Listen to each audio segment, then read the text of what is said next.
Hello student, in this video today we know the topic constructivist approaches। ये pedagogy या physical science में है और इसी के बारे में आज हम लोग पढ़ेंगे। यानी इसका कहने का मतलब है रचनात्मक दृष्टिकोण।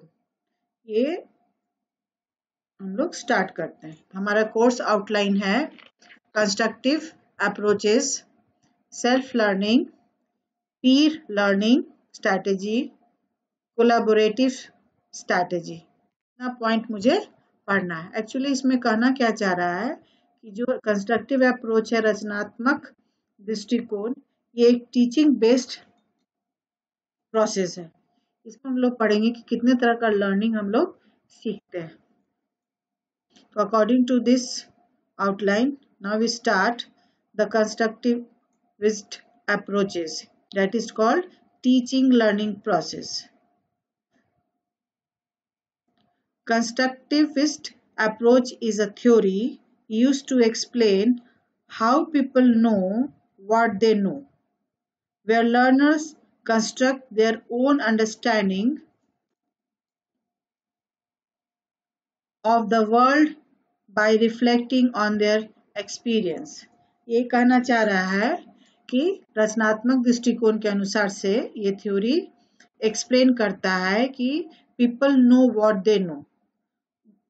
लोग को मालूम करना होता है कि उसे क्या चाहिए, क्या पढ़ना है, क्या नॉलेज गेन करना है। दे अंडरस्टैंड प्रॉपरली, क्योंकि खुद पीपल अपने बारे में जानते हैं कि मुझे क्या पढ़ना और कैसे करना है। Where learners construct their own understanding, और यहाँ पे क्या होता है कि लर्नर जो भी होते हैं वो अपने अंडरस्टैंडिंग के थ्रू सीखते हैं by reflecting on their experience, और जो भी एक्सपीरियंस होता है उसका रिफ्लेक्शन भी वो दिखता है। Constructivist teaching is based on the belief that learning occurs as learners are actively involved in a process of meaning and knowledge construction as opposed to passively receiving information। इसमें कहना चाह रहा है कि कंस्ट्रक्टिव टीचिंग बेस्ड है learner पे जो actively involve होते हैं हर जगह in a process of meaning and knowledge construction. जहां भी मीनिंग से रिलेटेड और नॉलेज से रिलेटेड रचनात्मक प्रोसेस आता है वो उसमें पर्सनली वो एक्टिव होते हैं। और opposite to possibly receiving information, यानी कि जो पहले जिस तरह से इंफॉर्मेशन उन लोग को मिलता था उसके जस्ट अपोजिट वो मीनिंग और नॉलेज के बारे में सीखना चाहते हैं। नेक्स्ट पॉइंट आपको पढ़ना है सेल्फ लर्निंग। सेल्फ लर्निंग का ही मतलब होता है स्वशिक्षा, self learning. So self-learning, that is called without a teacher or instructor, without a teacher or instructor, यानी कि बिना टीचर का और बिना इंस्ट्रक्टर का हम लोग कैसे अपने आप सीखते हैं या नॉलेज गेन करते हैं। So it is defined as a process by which individuals takes the initiative with or without the assistance of others। इसमें ये कहना चाहता है कि इन दिस प्रोसेस, ये प्रोसेस में इंडिविजुअल जो होते हैं वो इनिशिएटिव लेते हैं बिना किसी के मदद से, और कभी कभी मदद के थ्रू भी वो अपना इनिशिएटिव प्रोसेस में डालते हैं। In diagnosis there learning need, और वो जितने भी लर्निंग नीड्स से जरूरी है डायग्नोसिस वो खुद करते हैं। यानी कि लर्निंग प्रोसेस में जो भी उनको ढूंढना होता है, डायग्नोसिस करना होता है, वो खुद सेल्फ ही करते हैं। फॉर्मुलेटिंग लर्निंग गोल्स, और उनका जो भी गोल होता है लर्निंग के थ्रू या सीखने की क्रिया में जो पहुंचना होता है, जो सीखना होता है, उसका फॉर्मुलेशन भी वो खुद करते हैं। Identifying human and material resources of learning, और वैसे रिसोर्सेज, ह्यूमन रिसोर्सेज और मटेरियल रिसोर्सेज, वो दोनों का आइडेंटिफाइड भी वो खुद सेल्फ लर्निंग के थ्रू करते हैं। एंड इवेल्युएटिंग लर्निंग आउटकम्स, और फाइनली जो उनको मिल रहा है वो इवेल्युएटिंग लर्निंग भी, कि इसमें मूल्यांकन करके वो क्या सीख रहे हैं नहीं सीख रहे हैं उसका भी आउटकम होता है। यानी कि सेल्फ लर्निंग एक तरह से विदाउट अ टीचर और इंस्ट्रक्टर के थ्रू खुद सीखने की प्रक्रिया है, और इसमें बच्चे सारा कुछ खुद ही करते हैं। यानी कि एडवांटेज इस सेल्फ लर्निंग का कुछ एडवांटेज है कि क्यों लोग सेल्फ लर्निंग को इम्पोर्टेंस देते हैं और क्यों लोग करना चाहते हैं और क्यों करने देना चाहिए। तो इसमें बहुत कुछ है कि हमें एडवांटेज के रूप में इस मेथड से क्या मिल रहा है। तो पहला है क्यूरियोसिटी। अगर सेल्फ लर्निंग के लिए हो तो लोगों में क्यूरियोसिटी, स्टूडेंट के बीच, लर्नर के बीच क्यूरियोसिटी बढ़ जाती है कि मुझे खुद ने करना है, खुद से ये करना है। यानी कि उनको फ्री किया जाता है कि आप खुद से ये चीज़ सीख के आप इतने बना सकते हैं। सेल्फ असेसमेंट, जो भी असेसमेंट मिल रहा है वो खुद करना है, अपने दिमाग से, अपने लर्निंग रिसोर्सेज से खुद असेसमेंट करने का एडवांटेज है। टाइम मैनेजमेंट, और वो सेल्फ लर्निंग के थ्रू टाइम का मैनेज करते हैं कि मुझे इतने ही टाइम में ये चीज़ सीखना है और करना है। नेक्स्ट पॉइंट है डेवलप प्रॉब्लम सॉल्विंग स्किल्स। इसमें एक प्रॉब्लम सॉल्विंग स्किल का भी डेवलपमेंट होता है, यानी कि जो भी प्रॉब्लम उन्हें मिला है, जो भी टास्क मिला है, जो असाइनमेंट मिला है, उसका डेवलपमेंट उनमें होता है कि खुद करके वो प्रॉब्लम को सॉल्व करते हैं। नेक्स्ट पॉइंट है स्ट्रेस फ्री लर्निंग प्रोसेस। ये लर्निंग प्रोसेस स्ट्रेस फ्री है, यानी कि इसमें जो भी वो पढ़ते हैं करते हैं वो स्ट्रेस, विदाउट स्ट्रेस करते हैं, क्योंकि इस पर किसी का बर्डन नहीं होता है और किसी टीचर्स या इंस्ट्रक्टर का दबाव नहीं होता है, तो वो स्ट्रेस फ्री लर्निंग कहलाता है। नेक्स्ट पॉइंट है लर्निंग समथिंग न्यू।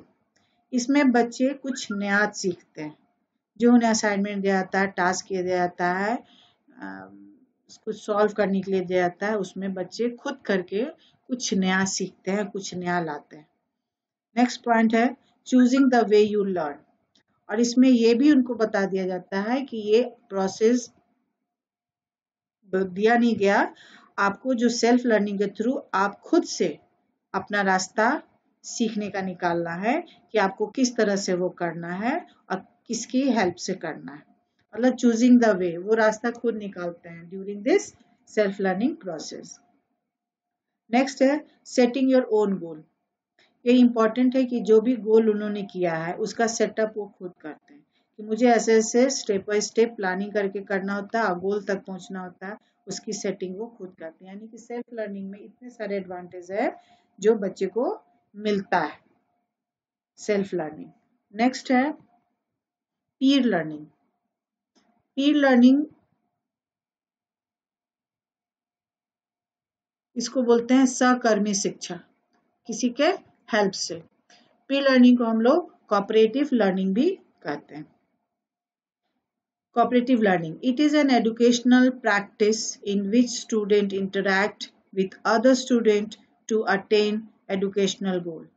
इस peer learning में बोल रहा है कि it is a educational practice. एक तरह से ये शिक्षा से रिलेटेड प्रैक्टिकल वर्क होता है जिसमें student interact with other student, जिसमें स्टूडेंट दूसरे स्टूडेंट के बीच इंटरेक्ट करके अपना जो एजुकेशनल गोल होता है, अपना अचीवमेंट जो होता है, टास्क जो होता है, असाइनमेंट जो होता है वो करते हैं। यानी स्टूडेंट के बीच इंटरेक्शन होता है, दोनों के बीच कोऑपरेशन होता है, तभी ये हम लोग लर्निंग करते हैं। यानी कि सीखने की प्रक्रिया एक है कि कैसे कैसे स्टूडेंट आपस में इन्वॉल्व होकर किसी असाइनमेंट को कंप्लीट करते, किसी गोल को कंप्लीट करते हैं। That is called goal, educational goal. Peer learning creates greater confidence and independence in learning. Peer learning जैसे कोऑपरेटिव लर्निंग कर रहे हैं वो क्या करता है कि ग्रेटर कॉन्फिडेंस लेवल को बहुत ही बढ़ा देता है और इंडिपेंडेंस यानी स्वतंत्र रूप से वो सीखता है। डीप अंडरस्टैंडिंग, और अंडरस्टैंडिंग भी होता है, वो डीपली उस पर रिसर्च करता है, डीपली उस पर बात करता है और डीपली वो उसको रिसोर्सेज के थ्रू खोज के लाता है। तो अंडरस्टैंडिंग भी बहुत डीपली होता है। और इम्प्रूव ग्रेड्स फॉर बोथ, और improve grades for both peer leader and their student. जो दोनों का इम्प्रूवमेंट ग्रेडिंग उनका बढ़ रहा है, इम्प्रूव हो रहा है दोनों का, जो पीर लीडर है और दूसरे स्टूडेंट के साथ जो टाई अप करके काम कर रहे हैं, जो कोऑपरेट करके काम कर रहे हैं, वो दोनों का इम्प्रूवमेंट बढ़ रहा है, मतलब ग्रेडनेस उसका बढ़ रहा है। कुछ एडवांटेज इसमें भी है, पीर लर्निंग के थ्रू हमें कुछ एडवांटेज भी मिलते हैं स्टूडेंट को, कि इसके थ्रू हम बच्चे को क्या मिलता है, क्या एडवांटेज है इस लर्निंग का। तो पहला हेल्पिंग अदर्स। हेल्पिंग अदर्स में होता है कि बच्चे में ये भावना आ जाती है किस तरह से हेल्प किया जाता है और किस तरह से हेल्प लिया जाता है, that is called helping others. Next point है सोशल इंटरेक्शन। सोशल समाज में रह के कैसे एक दूसरे से अट्रैक्ट हो, दूसरे से हेल्प ले, that is called social interaction. और वो भी उनको नॉलेज में आता है कि किस तरह से मुझे समाज में रह के एक दूसरे को हेल्प करना है और हेल्प लेना है। New knowledge. पीर लर्निंग में, कोऑपरेटिव लर्निंग में जिस तरह से करते हैं तो नए नए नॉलेज का ज्ञान होता है, उन लोग इधर ज्ञान एक दूसरे से लेते हैं, एक स्टूडेंट दूसरे स्टूडेंट के बीच नॉलेजेबल बात होकर प्रोसेस में आता है। नेक्स्ट पॉइंट है इंक्रीज लिटरेसी स्कोर्स। इसमें क्या होता है, लिटरेसी स्कोर का इंक्रीजमेंट होता है, इंक्रीज होता है। जो भी आपने स्कोर ले रहे हैं और अगर आप पीर लर्निंग के थ्रू कुछ सीख रहे हैं तो आपका स्कोर बढ़ता चला जाता है, that is called literacy score. Next point है developed reasoning and critical thinking skill. Development होता है, चूंकि आपको पीर लर्निंग कॉपरेट करके कर रहे हैं तो क्रिटिकल थिंकिंग स्किल का डेवलपमेंट होता है और रीजनिंग स्किल का भी, कि रीजन हम लोग निकाल रहे हैं कि किस कारण से हुआ, कैसे होगा, नहीं होगा, that is called reasoning. And critical, कि और बेस्ट क्या हो सकता है, तो क्रिटिकल सोच, ये सोच लोगों का डेवलप हो रहा है according to Pir learning. Next point है इम्प्रूव्ड कॉन्फिडेंस स्किल। तो हम लोग पहले से ही जान रहे हैं कि कॉन्फिडेंस लेवल बहुत बढ़ जाता है, क्योंकि ये खुद का करना होता है या स्टूडेंट के बीच होता है, विदाउट टीचर के हेल्प से करना होता है, तो कॉन्फिडेंस लेवल उसका बढ़ा रहेगा, तभी वो इस पी लर्निंग में सीखेगा। नेक्स्ट पॉइंट है increased comfort and open mind. और इसमें कंफर्ट लेवल भी इंक्रीज होता है और ओपन माइंड। कंफर्ट इसलिए होता है क्योंकि किसी का वर्डन नहीं रहता, ना किसी टीचर का, ना किसी इंस्ट्रक्टर का, तो अपने आप को बहुत कंफर्ट फील करता है कि नहीं, मैं अपने बलबूते जो भी प्रोजेक्ट दिया वो करेंगे। और ओपन माइंड यानी कि उनका माइंड बहुत खुला विचार का होता है, खुले विचारधारा के हो जाते हैं कि हाँ, सबकी बात सुनना है, सबके हिसाब से करना है और कॉपरेट करके करना है, तो कॉन्फिडेंस लेवल इंक्रीज होता है। ये सारा कुछ इसका एडवांटेज है पीर लर्निंग का। नेक्स्ट पॉइंट हम लोग को पढ़ना है कोलैबोरेटिव लर्निंग। कोलैबोरेटिव लर्निंग को नॉर्मली हम लोग डिफाइन करते हैं सहयोग। कोलैबोरेटिव मतलब सहयोग करके सीखना, यानी working together. So, a group of students discussing a lecture or student from different school working together over the internet on a shared assignment are both example of collaborative learning. Collaborative learning में ये बताना चाह रहा है कि work together यानी कि एक साथ मिलकर कैसे हम लोग काम करते हैं।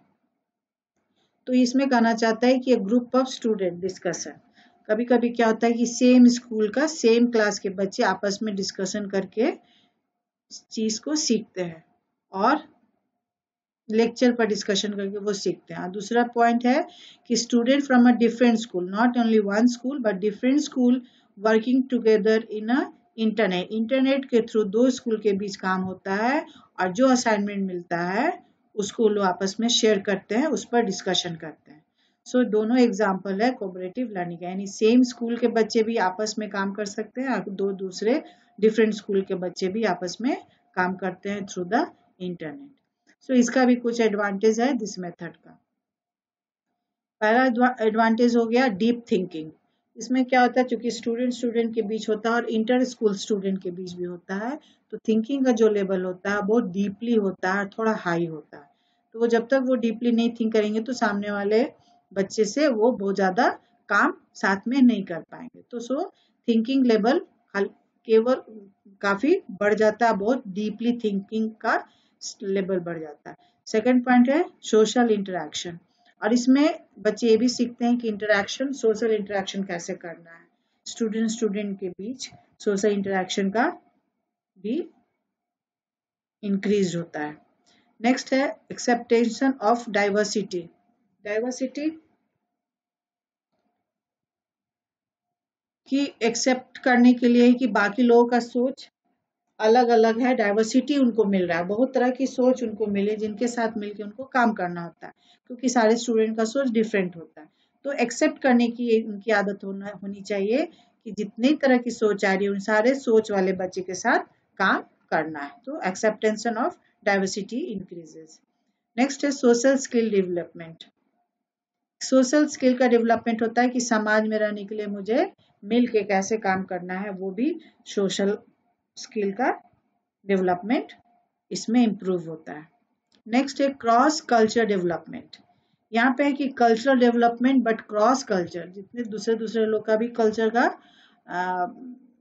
कल्चर से रिलेटेड बच्चे आते हैं, दूसरे अदर स्टेट के बच्चे रहते हैं जिनका कल्चर अलग अलग रहता है, उनके बीच भी अगर काम करना होता है तो that is called cross culture, यानी कि हम अपना कल्चर उसको बता रहे हैं, वो अपना कल्चर मुझे बता रहा है। इस तरह से लोग एक स्टूडेंट अलग अलग कल्चर वाले लोग से मिलके उनका कल्चर का भी डेवलपमेंट होता है, यानी दूसरे के कल्चर के बारे में भी वो जानते हैं।